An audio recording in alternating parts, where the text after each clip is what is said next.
నీవెవరినైనా అతిగా నమ్ముతున్నావు అంటే, మోసపోవడానికి సిద్ధపడుతున్నావని అర్థం. ఎందుకంటే, నమ్మిన వారినే కదా మోసం చేయగలరు. మన అనుకుని నమ్మిన వారే మనల్ని ఎక్కువగా మోసం చేస్తూ ఉంటారు. ఎందుకంటే, గొర్రె కసాయవాడినే గదా నమ్ముతుంది.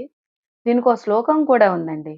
అశ్వం నైవ గజం నైవ వ్యాఘ్రం నైవచ అజాపుత్రం బలిం దధ్య దేవో దుర్బల ఘాతకః.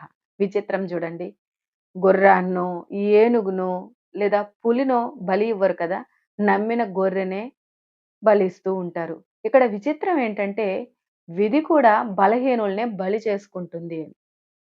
మనం ఎక్కువగా మన అనుకోని, మన మంచి కోరేవారనుకోని ఎవరినైతే ఎక్కువ నమ్ముతామో, వారే మనల్ని మోసం చేస్తూ ఉంటారు. అందుకే ఎవ్వరిని అతిగా నమ్మకూడదు. అతిగా సహవాసం కూడా చేయరాదు.